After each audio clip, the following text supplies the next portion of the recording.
જય માતાજી, હું નીરુબેન મેણિયા આપનું સ્વાગત કરું છું ગુજરાતી કિચનમાં।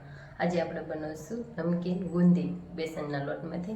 એ જે આપણે ચાટમાં ચાલે ગમીમાં આપણે સ્ટોર કરી એ આજે આપણે ગુંદી બનાવીશું। જો રેસીપી પસંદ આવે તો લાઈક કરજો, શેર કરજો અને મારી ચેનલને સબસ્ક્રાઈબ કરજો। નમકીન ગુંદી બનાવવા માટે મેં એક વાટકી ચણાનો લોટ લીધો છે, આપણે નોર્મલી લેતા હોઈએ તે ને નમકીન કરવા માટે આપણે મીઠું લીધું છે ને લાલ મરચું લીધું છે। તમારે જે મસાલા નાખો એ નાખી શકો આપણે, અને તેલ લીધું છે ને પાણી। તો ચાલો આપણે બનાવવાનું ચાલુ કરવી।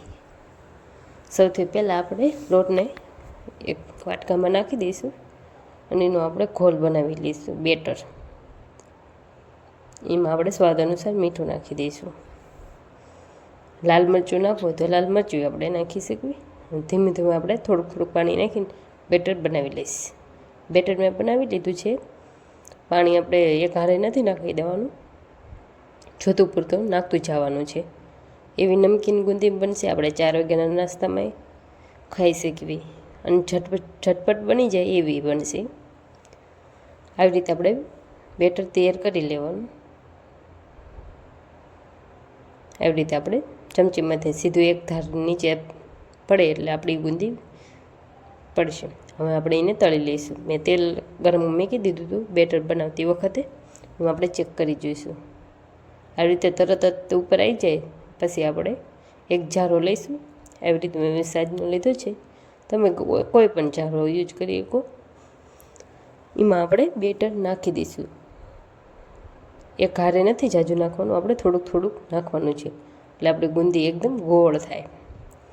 અને આપણે એમને કંઈ કરવાનું નથી, ખાલી બેટર ઉપર નાખી જવાનું અને ગુંદી નીચે આપણે પડતી જશે। તમે જોઈ શકો છો નીચે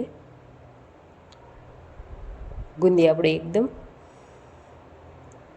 ધીમે ધીમે નીચે પડતી જાય।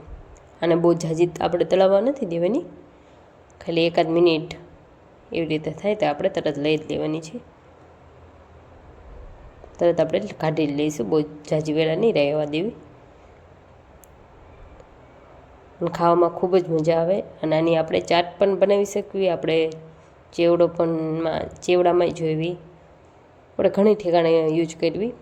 એટલે આની નમકીન ગુંદી 4 વાગે આપણે નાસ્તામાં ચાલે। બધી આવી રીતે હું પાડી લઈશ। ફરી વખત આપણે પાડવી ત્યારે થોડોક જારો નીચેથી આપણે લૂસી લેવાનો એટલે આપણે ગોળ ગુંદી પડે। સાફ કરીને પછી આપણે બીજી વખત આપણે પાડવાનું।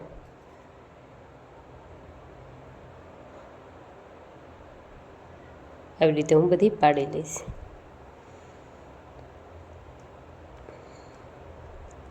આવી રીતે બધી ગુંદી તળી લીધી છે।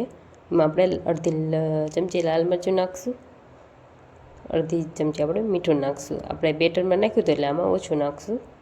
તમે કોઈ બીજા મસાલા નાખી શકો, કદાચ ગરમ તેલનો વઘાર કરવો હોય કઢી પત્તાનો તો તમે એ પણ કરી શકો। પણ આ તો મેં નોર્મલી અત્યારે નાસ્તા પ્રમાણે બનાવી છે, એટલે 4 વાગ્યાના નાસ્તા પ્રમાણે બનાવી છે, એટલે હું વઘાર નથી કરતી।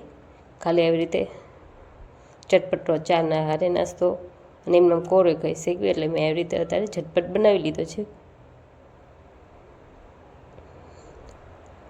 ખાવાની ખૂબ જ મજા આવે, એકદમ પોચી, એકદમ ગોળ દાણો। એને આપણે વાટકીમાં કાઢી લઈશું। વાટકીમાં મેં કાઢી લીધી છે, તૈયાર છે આપણી ચટપટી નમકીન ગુંદી। કેવી લાગી કોમેન્ટ કરીને જરૂર કહેજો તમે।